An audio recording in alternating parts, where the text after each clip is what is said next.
Kinakailangan tayo ang henerasyon na magwawakas sa matinding kahirapan. Tayo Ang henerasyon na pinakapursigidong labanan ang kawalan ng hustisya at hindi pagkakapantay-pantay. at ang henerasyon na siyang susugpo sa climate change.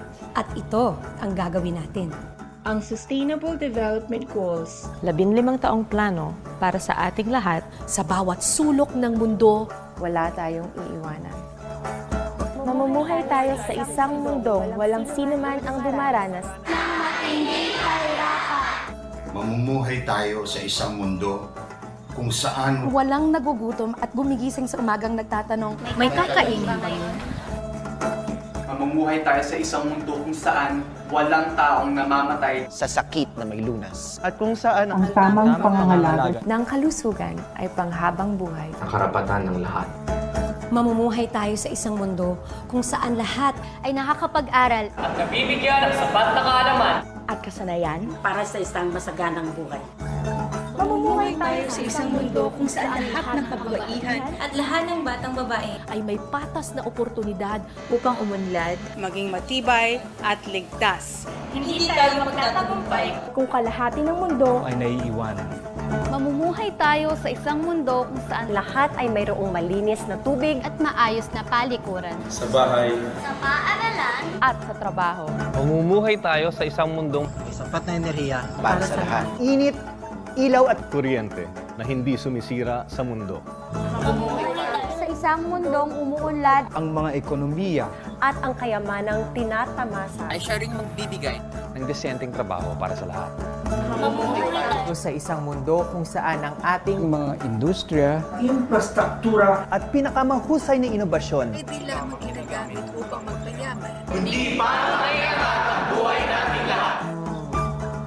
Mamumuhay tayo sa isang mundong walang diskriminasyon at labis na di pagkakapantay-pantay. Sa loob ng ating bansa, Sa pagitan ng mga bansa.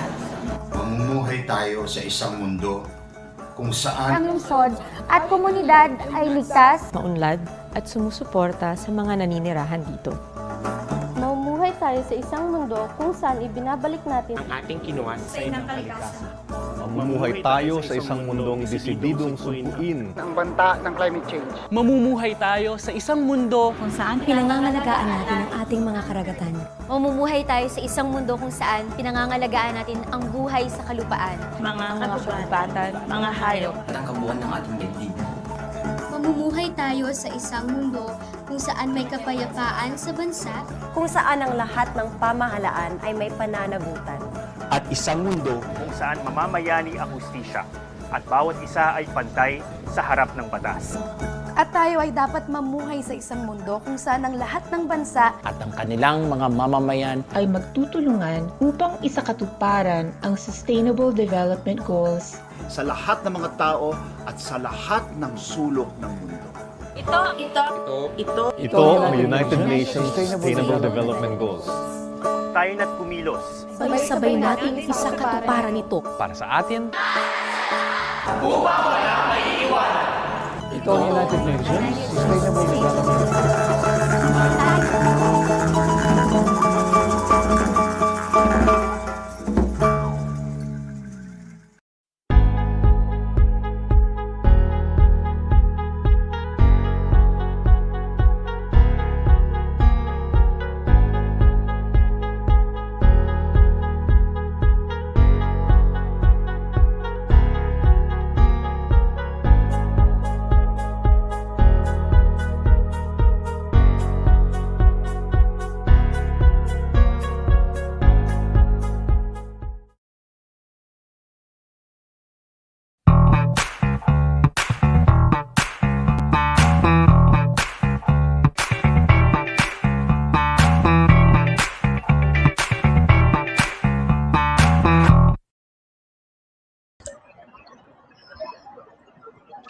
Hello, good morning everyone. I am Charm M5. Hello to all our viewers. I am Bianca May Valdez, and this is the second episode of Scouts for Sustainability.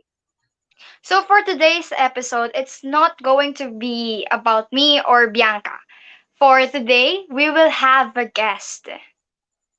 Yan, syempre. I wonder who it is, no? Pero before that, magkamustahan muna tayo. It's been a week since we've met for the first time.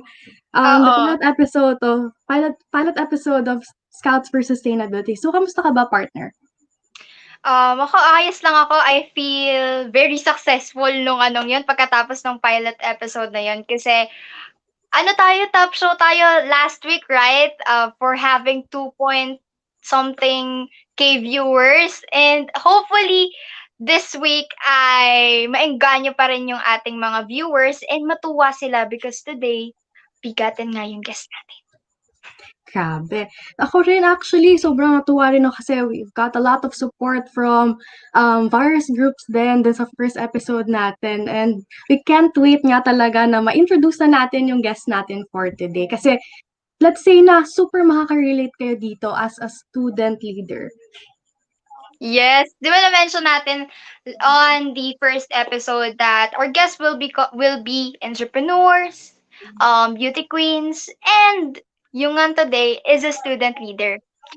I feel very pressured na ako yung mag-i-introduce sa kanya. To be honest, this person is very, very close to my heart. He is my best friend, but before he became my best friend, I must say he is my mentor, someone I admire, pusher ko sa mga ganitong klaseng bagay. And yun, so let me introduce him to you. He is a Eagle Scout. Is he currently an Eagle Scout? So doon ko siya nakilala. His past affiliations were he was the president of the LPU Laguna College of Arts and Sciences Student Government. He was a former staff at LPU Laguna Admissions and Marketing Office. He was an intern in student internship program of Congresswoman Vilma Santos Recto. He was a former part-time instructor at the Mabini Academy. And for those who doesn't know, the Mabini Academy is a top-tier school in Lipa. And his current affiliations are he is the current president of the Communicator Society LPU Laguna, junior advisor for LPU Laguna College of Arts and Sciences Student Government, and he is an alumnus of Ayala Young Leaders Congress Batch 2020. So without further ado, ating guest for tonight is no other than Mr. Carl Ivan Valdez Linang. Yes, hello. Good morning, Hi. Scouts. Yan. Hey, Kuya Carl. Yes, hello. Grabe, ang bigatin nga talaga ng guest natin today. I heard a lot of great things about dito from Ate Charm. Kaya yan, siguro, aside dun sa mga na-mention ni Ate Charm ng mga about you, ano mga naging achievements mo na, syempre, please tell us more about yourself. Syempre, kung what you do and what is your, what organizations do you serve pa and what do you advocate for? All right. So, yeah. I'm actually a third-year college student, so AB Communication. So one of the courses or one of the subjects of AB Communication is development communication. So SDGs is one of my favorite topic on that subject. And I must say that I live it. I live through it. And napakasarap kasing pag-aralan and gawin ng SDGs. So with that, I have no particular sabihin natin na bias kumbaga or choice for the SDGs, the 17 SDGs because I advocate for youth empowerment. And with that, I can say that it can help on the achievement of the 17 SDGs. Kasi hindi naman basta-basta yung pagkakaroon ng desire natin sa SDGs. Kasi there are some SDGs that cannot be fulfilled ng isang kabataan. But you should have a guidance sa mga nakakatanda. So dahil dyan, ina-advocate ko ang youth empowerment in order for them to have that desire and to have that passion sa pagtulong not only for themselves, for God and country, pati sa lahat sa buong mundo. Ayun.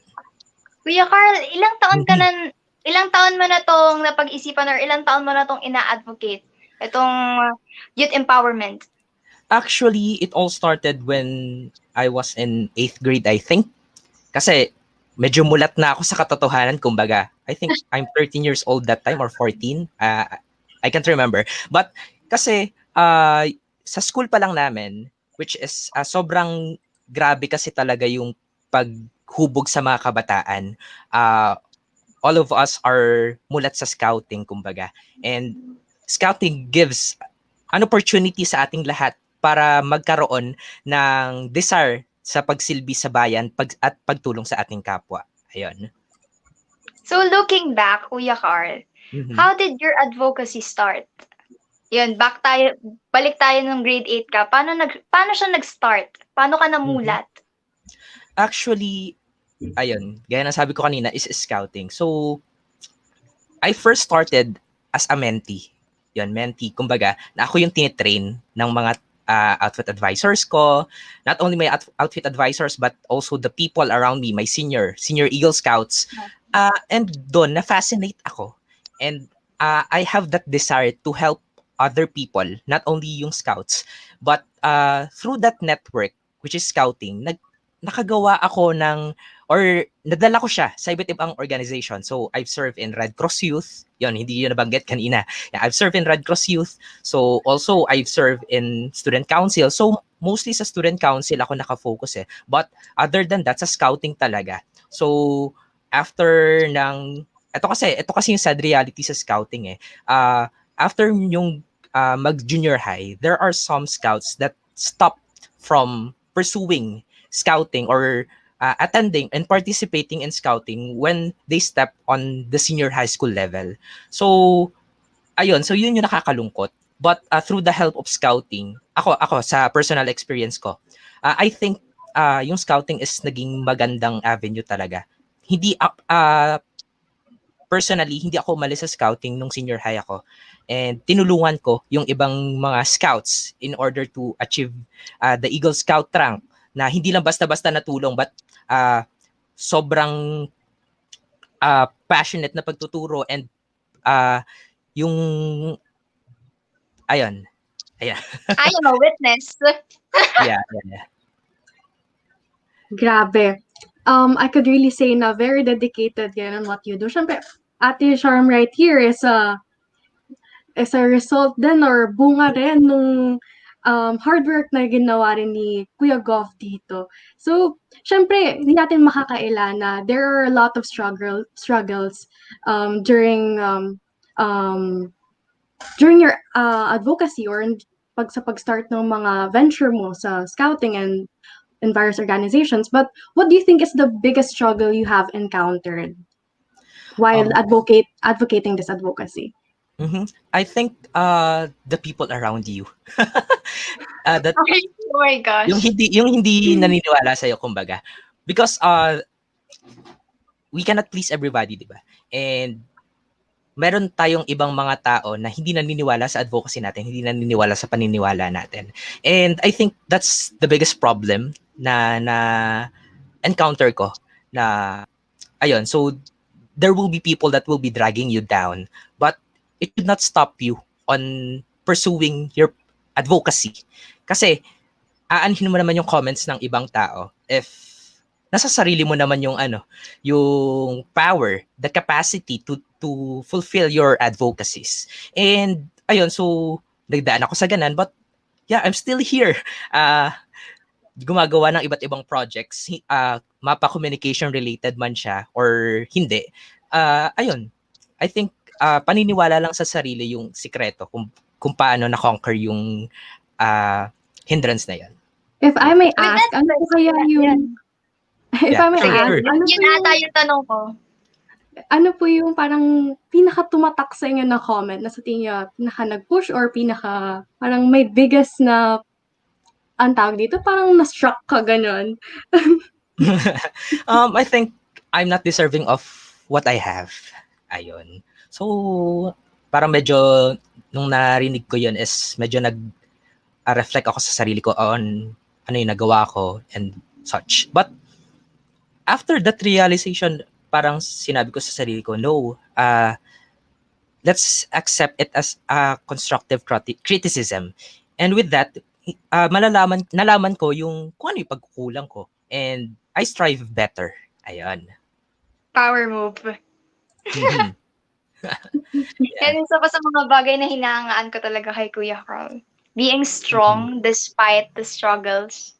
Mhm. People and people will always drag you down. May mga insecure na people na they would criticize you for everything that you do. Pero dalawa lang yan. It's either magpapa-apekto ka, magiging negative yung output sa'yo, or hindi ka magpapa-apekto, magiging positive yung epekto sa'yo. Now, Yan nga. dahil natanong namin, sige. Yan nga rin yung pinag-usapan natin nung pilot episode, right? Pero it's really good Oo. na we could see people na ginagamit yung mga ganitong experiences wherein they can draw strength sa mga ganitong experiences. And I think that's something na dapat din natin matutunan from Kuya Carl here.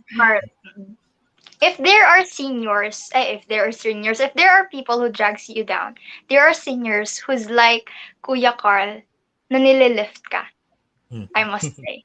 And dahil tinanong namin yung struggles, ngayon, Kuya Carl, what is the biggest achievement o ano yung pinakamaganda mong na-redeem after doing all this leadership stuff and advocacies? Actually, hindi to award yung pinaka biggest achievement ko. It is my mentees or yung mga taong tinulungan ko. Napakasarap sa feeling na maglalakad lang ako sa isang mall sa lugar namin, and then there will be someone who will call me, "Sir, yan, hello sir, kumusta kayo?" So I'm makikipagchikahan siya, and nakita ko na successful na siya. So I think the biggest yung achievement ko as an advocate of youth empowerment is that yung mga natulungan ko is nag-grow, and sometimes yung iba is mas magaling na sa akin, like Winsharm. Ayan. She is a living testament na yung mentee ko is mas magaling na sa akin. And ayun yung nakakatuwa na walang awards, walang titles na mas hihigit pa doon. Kasi nakikita mo siya Nakikita mo yung hard work mo na ininvest sa isang tao, sa mga tao. Ayan. Yan nga yung mga goal, no? Yung ng mga mentors natin na parang ang goal nila talaga palagi is dapat yung mapoproduce nila ay mas magaling talaga sa kanila. Yes. At kung gusto nilang i-live on na legacy. Yeah. Kahit na wala na sila doon. Medyo nahihiya na ako mag-feedback kasi mentor ko yung kausap ko. Kasi I feel very blessed that I was able to meet, and I was one of the batch na tinulungan ni Kuya Carl. I've seen a lot of people na talagang minsan yung tulad ng sinasabi niya na dinadrug, but it wasn't the stopping signal para ihinto niya yung dedication niya for helping. Tulad ng sabi niya, may mga tumitigil after junior high school, but he didn't. He was very passionate about it. He is restless. May mga times na gabing-gabi, 12:00 ata. Ewan ko kung bakit ako nagtatanong kay Kuya Carl 12:00 ng gabi, but he still responds to me. So, yun. Ayan, I think makaka-relate yung mga teachers natin, yung mga adult leaders sa achievement ko, na makikita nila yung mga tinuruan nila na scouts is lumilipad na, kumbaga, ng sobrang taas. Yan. Hello sa mga scout leaders natin. Saludo tayo sa kanila. Yan. Talaga naman malaki yung mga pasasalamat natin sa mga naging mentors din natin here in Scouting. Kasi syempre, if it wasn't for them, hindi natin madidiscover yung kayang ibigay ng Scouting sa atin, and all other lessons na tutunan natin in the organization itself. So yan. Gusto rin namin itanong, ano nga ba yung current status ng advocacy mo ngayon? Actually, dahil nga pandemic, so we are limited on the face-to-face interaction. So hindi tayo masyado nakakapagkaroon ng mga leadership camps, leadership activities. But nagkaroon tayo ng nagkaroon ako ng student leaders orientation planning and team building last year, I think June, for the student leaders of our college. So I think, and then doon nagkaroon kami ng iba't ibang talks. So parang new normal nga na webinars and may workshops and such. But other than that, tuloy pa rin naman yung mga advocacies ko na communication related naman. So dahil nga inline din siya sa course ko and such. But when we talk about the other projects, I think is tuloy-tuloy pa rin naman, not physically nakikita online, but the way I am open with my current mentees, kumbaga, na tinuturuan natin. Actually, even the small things can be considered as a part of your advocacy. Basta may nagagawa ka. It doesn't matter if it is malaki or maliit. As long as you help people, or as long as you fulfill your advocacy, it is an advocacy. Ayan. Mapapangiti ako eh. Yung mga bagay na tutunan ko kay Kuya Carl. Grabe, mapapa-speechless na lang talaga, no? Kasi yun nga, tulad pa ng Kuya Carl, hindi ka ba napapagod? Yan ang tanong ko sa'yo. I can say na magaling siya sa time management kasi syempre, as a college student, napagsasabay nga pa yung pag-help sa mga fellow scouts niya rin, di ba? Actually, the answer is, yes, actually, napapagod din naman tayo. But, it doesn't mean that you need to stop. Dapat mag-pause lang. Or semicolon para may pahinga ng kaunti. Ayun, so, hindi dapat matuldukan. Kasi advocacy yan eh. And you need to fulfill your advocacy as long as humihinga ka. I think, yun yung yun yung parang magkaroon ka ng driving passion. Kasi if you have that driving passion, ako, ang driving passion ko, kaya patuloy ko pa rin ginagawa yung advocacy ko for youth empowerment is that gusto ko magkaroon ng mas magandang Pilipinas. Na, kasi parang paunti na yung mga tao, yung mga youth natin na nag-engage and yung civic awareness nila is pababa na pababa. And through youth empowerment, we can raise the civic awareness of people, especially the youth. And what's your vision, Kuya? If you're successful with this thing, and if you're able to produce more leaders, what is your vision for the future? Ano sa tingin mo ang mangyayari sa atin? I think if I will able to create more leaders like me, ayun. So sinabi ko ng sarili ko, I think we can have a better Philippines than we have right now. May mga proactive citizens, kumbaga, na hindi tayo yung basta-basta lang na nakikisaw-saw sa mga issue. But we are, sumasaw-saw tayo critically and on point. Ayan. So actually, yeah, let me share something lang before we proceed sa ibang topic. Ayan. So, nakikita ko pa rin ang sarili ko na tumutulong, not only sa pagiging student leader, but I'm planning to pursue public administration. So, yan. So, makikita nyo ako kung saan-saan dyan. Ayan. Abangan natin yung mga hakbang ni Kuya Gov para sa mga next 4 years.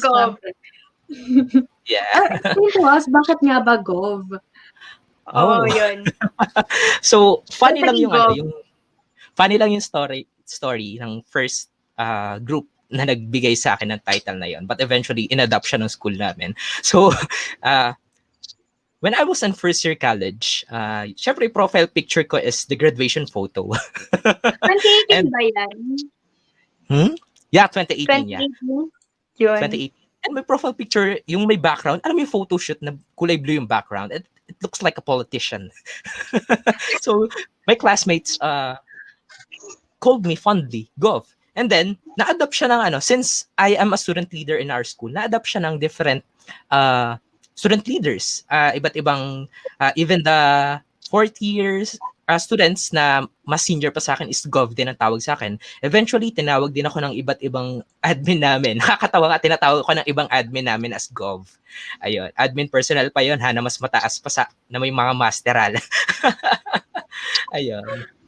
I'm very sure na hindi lang dahil yun sa profile picture. I'm sure nakikita ka rin talaga nila as a leader talaga. Yes. Paano na yan? As a dating na. Bianca, if you're, I have a question for you, Bianca. If you're going to call me something like Gov and anong pipiliin mo? Sa tingin ko dahil alam ko nang naging city mayor ka, I will call you Mayora. Ako, no, ano kaya tatawag ko sa'yo? Senator? Malay natin. In the Siyempre, near we'll see future. ourselves in the next few years. Yeah. Pero syempre, bago tayo mag-head on sa mga iba pa naming pakulo for tonight, gusto natin namin malaman, aside from all these advocacies and yung mga position mo in various events and groups, ano nga ba yung iba mong hobbies like aside sa ganito? All right. So Hobbies actually, daw. hobby. So ano ba? I'm just like a normal uh sige, just like a normal male in his 20s. Tandaan na. Normal. Yun. Adulting. Yeah. Actually, I am fond of watching syempre anime, so hindi naman mawawala yun, I think. And also, ano pa ba? I am Mga into interest, ganyan. drawing. Yeah, drawing. Yan, medyo nag-scribble-scribble ako, writing and such. Also, pero ito nito lang pandemic. Nito lang pandemic itong mga sinasabi ko. Also, I'm watching different music videos of a K-pop girl group, ay mga ganon. Siyempre, mga fanboy tayo dyan. Name drop. Name drop twice. Bias po. Secret. Lahat sila. Yun. But, ayun, so actually, I think these hobbies are para to keep my sanity din this pandemic, kasi way before pre-pandemic era, sige, let's call it as pre-pandemic era, wala talaga akong pahinga. For example, I have a schedule of Monday, Wednesday, Thursday, and Saturday. So within the gap of that, Tuesday, Friday, so nandun pa rin ako sa school ko or kung saan mang lugar kung saan ako nagsiserve. And parang wala akong, yun nga sinasabi sa akin ng ng ibang tao na, hindi ka ba napapagod na after if you have free time, may ginagawa ka pa rin.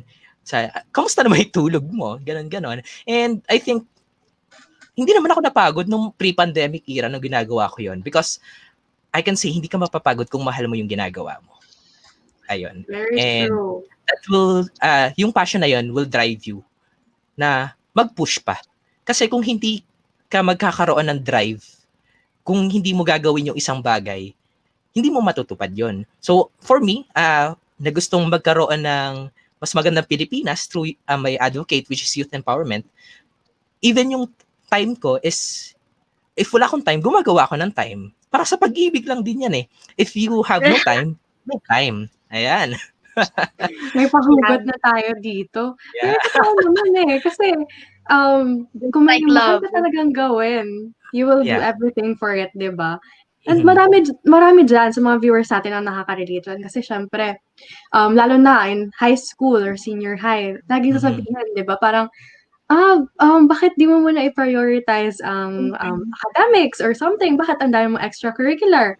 Yeah. So parang it's a great move din na merong mga taong katulad ni Kuya Carl na magpapakita na even though maraming ginagawa, madaming extracurricular sabihin na natin, at nag-excel pa rin academically, at ayan, meron din siya mga hobbies na katulad natin na ginagawa naman din ng marami sa atin. And from what I've seen, si Kuya Carl, ang pinaka-love life niya talaga is student leadership and his advocacy. He dedicates his time, his effort, his care, his support, lahat para sa mga mentees niya, tsaka sa advocacies niya. So, what is love nga ba kay Kuya? Tulad ng sabi ng slide. Yun ang kanya advocacies. I must say na hindi na self-love 2021. Dapat yata, palitan na natin yan. Ano ba magandang ipalitan? Self-love? Ano po?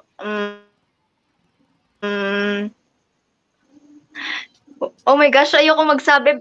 Baka mamaya wala yung sabihin ko eh. Napaka-cheesy ko pa naman magbitaw ng words. sabihin na lang natin canceled na ang Self-Love 2021 kasi dapat Dapat may nila-love life ganun. na ang advocacy. Yan. Yes. Yeah. Now, Kuya Carl, let's proceed to another question. So Sure. where do you see yourself years from now together with your advocacy? I think actually planned na yung yung future ko kumbaga. Yeah. That's what we call law of attraction kumbaga. Yeah. Alam ko naririnig na natin yan sa social media and such, but I can say that I'm one of the personal proof ng law of attraction. Actually, I'm seeing myself serving hindi naman sa gobyerno eh. But something like that. Hindi yung mga as public official, but as a public employee ng gobyerno. Kasi ayoko masyadong madumi ang politika. Masyadong magulo doon. We should focus. I think mag-focus ako sa youth empowerment. Maybe we can restore the Lipa City Youth Development Council. Ayan. I think kasi yun yung isa sa mga kulang. Yung hello SK President Paulo Macala. Yeah. Yes, Baka naman. Baka naman Kuya Paulo. Yeah. Kidding aside, so I think I'm still on the youth empowerment advocacy. Maybe on the academe, maybe on the civic side, which is as a government employee, or maybe if ever pala rin or to be given a chance is yun, sa scouting, bumalik tayo sa scouting. Kasi scouting talaga is, sabihin na natin na first love ko kumbaga. And dito talaga ako nag-grow. Ayan. Bianca, I have something to share to you and sa ating mga viewers. This is a story way back 2018 na si Kuya Carl yung una kong sinabihan. There was a senior scout, scouting senior na nagsabi sa akin on my face na dirty politics is normal. That's number 1. Number 2 is the world is unfair, and for it to be fair, you have to be unfair as well. As much as I admire this person, si Kuya Carl ang tawag dito, ang pinaniwalaan ko. We need someone like him. Kasi if we believe that things are normal, it will become normal. And to conclude the story, siguro if we will continue to have more student leaders, more youth, empowered youth like Kuya Carl, then eventually we will have a better place or better country to live in. And yung sinasabi nating dirty politics will be gone years from now. So more power sa ating kabataan. Yes. Power. I think we really need a Kuya Carl in our lives, no? Kasi if it wasn't for people like him, hindi rin mapapatuloy yung mga ganitong klaseng paniniwala or ganitong klaseng attitude, ganyan. Kaya siguro if sa tingin nyo di pa kayo nakakamit ng katulad ni Kuya Carl ngayon, siguro kayo na, umpisahan nyo na yourselves.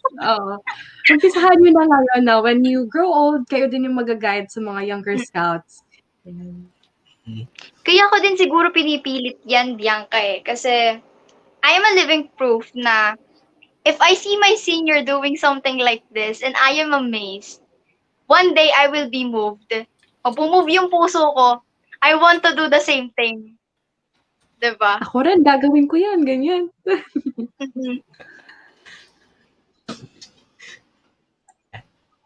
Now for our viewers, guys, do you have any questions kay Kuya Carl?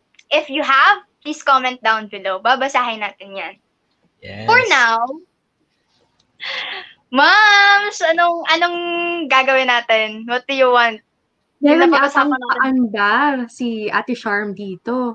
At baka mga medyo ata to eh. Mga pang late night talks nga ba to? Mga boy abunda, ganyan. Late mga night. bata. Mga magandang... Uy! Ayan. Hindi na late night talks. Hindi, madali lang naman ito. I think this is 10 questions. Mhm. Kuya Carl, fast talk Yeah. tayo. SDG. Okay. Scouts for SDG edition. Sure. Which do you prefer? Number 1, which do you prefer? Being an advocate or being a millionaire? Being an advocate. Most embarrassing moment during a scouting activity? I think hindi maligo.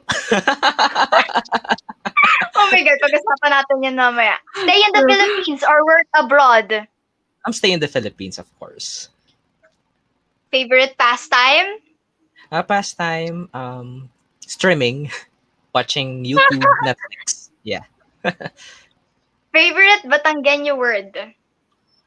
Favorite Batanggenyo word? Oh, that's hard. I think kaligkig. Because we are on the cold weather right now. So kaligkig means parang nilalamig. Need ng yakap. Oh my gosh. Next question. In a relationship, oh my gosh. Naalala ko tuloy yung naka-post dun sa LCP Philippines. Okay, most attractive attribute to a woman? Her intelligence. Learning or teaching? Learning. Yeah. In a relationship with an advocate or a normal individual? In a relationship with an individual who is advocating. Okay. Twice Mina or twice Sana? Nahirapan. Ito yung pinakamahirap na tanong. Oh my God. Doon lang pala mahihirapan na tanong. I'll go for Sana. Coffee or milk? I'm a coffee lover. So coffee. Okay. Yes or no? Would you let your kids take the same path as you? Of course, yes.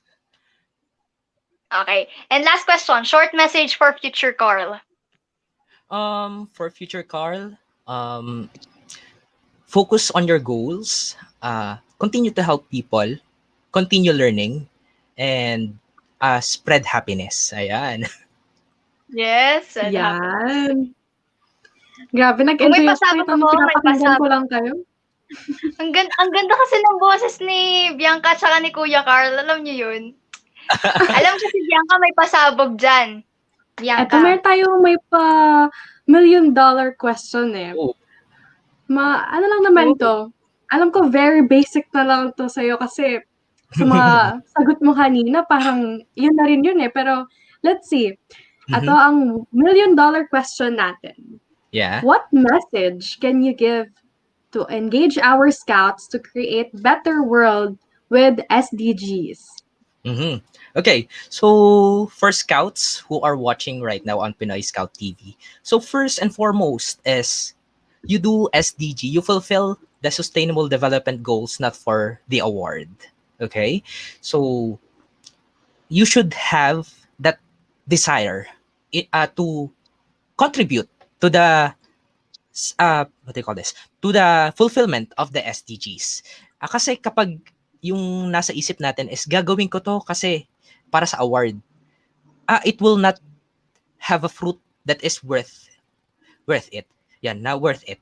Kasi, yun nga, gaya nga na sinabi ko kanina, dapat kasi may drive ka na tumutulong sa'yo in order to fulfill that. Kasi kung wala yung drive, dito pumapasok yung mga burnout natin, kumbaga, sa mga tao. Kasi hindi natin tinitingnan yung isang bagay na as a goal na gusto natin. Tinitingnan natin siya as a goal for our title, para sa award and such. And ayun, yun yung number 1 na message ko for the scouts. Do not aim for award. Aim for the result. Kasi yun. Second is, yun, gaya na sabi ko kanina, even the smallest things matter sa paggawa ng and pag-fulfill ng SDGs. Napakadami niyan, 17 yan. You start on the small things. For example, you go for gender equality. Simulan mo sa bahay nyo, sa sarili nyo. Remove and cancel kapag ang lalaki is like, ang feminine stuff is bakla agad. Remove that. sa bahay pa lang, we can contribute on the uh, SDG number 5, which is gender equality. So, kasi lahat ng bagay, I believe, is natututunan sa bahay. Nagsisimula sa bahay. So, if you do the smallest things in your home, then you can proceed to your community. And then you can proceed to your nation. Gaya lang yan ng mga merit badges natin. We have citizenship in the home, citizenship in the community, citizenship in the nation. So, yung second is start small. Huwag kayong ma-pressure na. Huwag kayong ma-pressure na, hala, gusto kong makatulong sa SDGs, sa pag-fulfill ng SDGs, pero wala akong pera. No. Gumawa kayo in your own small and unique ways. And with that, makakatulong kayo sa pag-fulfill ng SDGs. And I think lastly, to wrap up this, is enjoy nyo lang yung SDGs. Kasi sooner or later, marirealize nyo, oh, we're close, we are one step closer on our goal. Malay natin, hindi lang sa we still have 9 years. 2030 is the deadline, I think, of the SDGs. Maybe we can make it on 5 years earlier, 2025. So yun, we are hoping for that, na hindi na magkaroon pa ng extension yung ating SDGs. And I believe sa tulong ng scouting movement and also ng other youth organizations, civic man yan, religious organization man yan, I think sama-sama tayo magkakatulong-tulong, just like SDGs number 17, which is partnerships in organizations. And that's all. Thank you. That's my mentor for you. Oh my gosh. Yeah. I love how na-connect niya yung mga iba't ibang bagay, lalo na ngayon na madali lang na dito lang mismo sa bahay, and paano tayo nakakapag-interact sa mga ibang organizations, mga ganyan ba? Kaya parang it's easy to follow kahit na yung SDGs, pag tinignan mo parang nakaka-overwhelm kasi parang ang dami. Pero we don't realize na pwede natin itong mapag-connect lahat at kahit pa paano makatulong kahit sa mga maliit na paraan. And because we still have ano ang ating $1 million question, but we still have lots of minutes pa. Kuya Carl, I am very curious about something. So, paano mo na gagawa yung advocacy mo through Ayala Young Leaders and through your position in LPU? Ayan, okay. So let me introduce yan. I think this is a platform then because Ayala Young Leaders Congress. So many of us, we call as Ayala Young Leader, is also from scouting.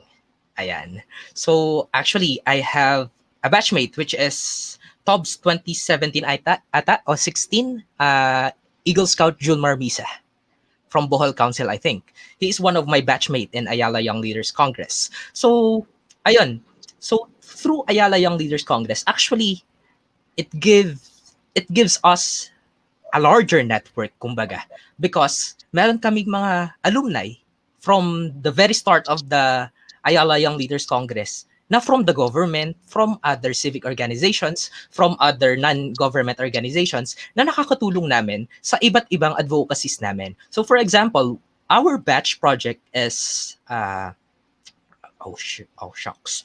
Bahay Nihan. Yeah, I forgot. I'm so sorry, batchmates. Ayun. Excuse me. Bahay Nihan. So Bahay Nihan is a project of our batch that is launched in last May ata or June. It is on the first quarter of the enhanced community quarantine in Luzon. So nakakatuwa lang na even though we are separated from different islands from Luzon to Mindanao, we were able to procure different PPEs, medical equipments, alcohols, beds, face masks for the frontliners in the long center of the Philippines. So biruin nyo yun, lalayo namin. We are 80. Isipin nyo, we are 80 scattered around the Philippines. Not only, meron kaming mga nasa norte, meron kami na dito sa Metro Manila and Luzon, marami kami mga taga Mindanao. But we were able to came up with this project. And ayun yung isa sa mga kagandahan ng Ayala Young Leaders Congress. Actually, hindi lang din yung mismong batch namin, but also the other batches help us on giving us fund. Ayun din yung maganda eh. Nagkakaroon kami ng fund. And recently, we have that Ayuda Bicolandia. So, nung nagkaroon ng bagyo, kumbaga, dito sa Bicol region, sa mga kapatid natin sa Bicol region. And with that, nakapag-procure din tayo ng mga relief goods and such na nakaupo lang kami sa harap ng computer. Ayun. So, I think, yun yung isa sa mga pinakamaganda maipagmamalaki namin sa Ayala Young Leaders Congress, that we can do something even inside our room, even while we are sitting on our chairs, meron kami nagagawa. Ayan. Nakaka-proud na talaga, no? Sige, go ate. Sige, and with that, sa ating mga viewers, you can start small things by sharing this stream, because malay nyo, ma-reach natin yung ibang youth, and hopefully, we will be able to empower them. And that is a small step na tinutukoy ni Kuya Carl. I love this conversation. Yeah, me too. Alright. Pero syempre, aside from sharing the stream, can also like our Facebook page, and meron din kami yung donation platform wherein, Ate Sharp, can you please? Yan. So for those who doesn't know, ang aming donation drive is still open. So for more informations, ay punta lang kayo sa page and you can message us anytime. Watch kayo ng aming mga shows, and hopefully madami kayong matutunan, ma-enjoy ninyo, at tulad ni Bianca, ay ma-empower din kayo sa ating mga guests, katulad ni Kuya Carl, which I'm very, very, very thankful. Kuya Carl, salamat sa pagpapa-unlock. Thank you for inviting Amazing them. mo talaga. Grabe. Alam mo, personally ako na parang na-push ako gumawa ng requirements mamaya dahil sa show na to, and I hope ganun din yung mga naramdaman ng viewers sa atin for today. Lalo na most of the students right now are focused on their modules, ganyan. At yung iba nag-google pa ng oras nila for their online application for college, ganyan. So, yun, sana you all felt the same way as I did. And do you have something to add, partner? And because we're about to end this live na, yun, ang realization ko for tonight, malaking bagay talaga yung mga seniors, yung mga ginagawa natin sa mga taong naglo-look up sa atin or dun sa mga mas bata sa atin. Kaya hopefully, ganun din ang gawin natin sa ibang tao. We should be someone, hindi man ina-admire, but yung tamang tao na kanilang ilulook up to. Kuya Carl, may gusto ka bang i-shout out or i-plug before we end this live? First of all, kanina pa sila nangungulit. I would like to greet my kapatids in LPU Laguna. We have Ruth, we have Carol, Antoinette, and Shannon. So hello, we are called the Salazar family. Also, special shout out sa ating mga batchmates in Ayala Young Leaders Congress, batch 2020 bug na kayo. So shout out sa inyo dyan kung anong project ang ginagawa nyo. Yan, support lang tayo dyan. Also, I would like to take this opportunity to market our network, which is the Ayala Young Leaders Congress. So actually, wala pa namang exact date of the Congress and the application process itself, but as long as na yan, kahit mga bata pa kayo, 16 years old and such, magsimula na kayo na magkaroon ng interest in Ayala Young Leaders Congress. So many of us Ayala Young Leaders are from scouting din naman. So I think this is a good avenue talaga. In order to hone your leadership skills, in order to widen your perspective sa leadership. Hindi lang, kasi before I came in, ang leadership lang sa perspective ko nun is micro. But after I participated in the Ayala Young Leaders Congress, nagkaroon ako ng macro perspective. So from micro perspective to macro perspective. So patuloy lang kayo na mag-serve, and malay natin, magkikita-kita tayo sa Ayala Young Leaders Congress. And ayun, so we hope to see you there, future leaders. Ayan, so ayan, thank you so much. Eagle Scout Winsharm of the Pasig City Council for inviting me on Pinay Scout TV. Ayan, so napaka-engaging and napakasaya ng talk na ito with you. And also kay ES Bianca. Bianca, ayan. For the meaningful insights na napag-uusapan natin. Ayan. Thank you so much, everyone. Is there a Facebook page or meron pa ba kayong website na gusto rin po i-plug para ma-check din po nila yung updates about Ayala Young Leaders Congress? Okay, so actually we have a Facebook page. Actually, it is kung pupuntahan niyo siya para magiging niyo din siyang journal kumbaga. Kasi hindi lang siya basta-basta updates on what we are doing. There are some motivational quotes. Actually, meron ding mga to-do list na makikita kayo na mga-posting doon. So, go to Ayala Young Leaders Congress Facebook page. Also, if kayo naman ay taong Twitter, at _AYLC. So, makikita nyo doon yung mga kamusta. Parang ano na din, meron kayong jowa na din kapag finalo nyo yung AYLC. Kasi may mga nangangamusta every day. Ayun. Ayun lang. So, thank you so much. Yan. Thank you po, Sir Carl. And syempre sa pagtanggap din po ng invitation namin dito sa second episode ng Scouts for Sustainability. And for all our viewers, ano bang dapat abangan sa ating next episode? So, Ate Sharp? If this week, student leader ang ating kausap, for next episode, ano nga kaya?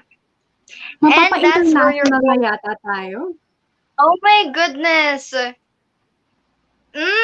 Sino kaya? So, kung gusto nyo malaman, please keep on supporting Scouts for SDGs. Thank you, Kuya Carl. Thank you sa lahat ng viewers. Thank you sa lahat ng sumusuporta sa amin. Hopefully, madami kayo natutunan. Sana naging meaningful para sa inyo ang aming talk as much as it was for us. So, this has been Winsharm M5. And I am Bianca Alpedes. And see you on the next episode of Scouts for Sustainability. Bye! Yeah. Hello, you boy in the corner there. You ought to be a Boy Scout. You're a fine-looking fella, and I know you would make a jolly good backwoodsman by the look of you. You're ugly enough anyway. And you gal there, no, I don't mean you. I mean the pretty one behind you. You ought to be a girl guide, you know. Oh, you are one. Oh, I beg your pardon. That's quite right. Now go on and tell all your pals to come and be girl guides like you. I'm very glad to see you there. Thank you all. Good luck to you. And I wish we may meet again. Thank you.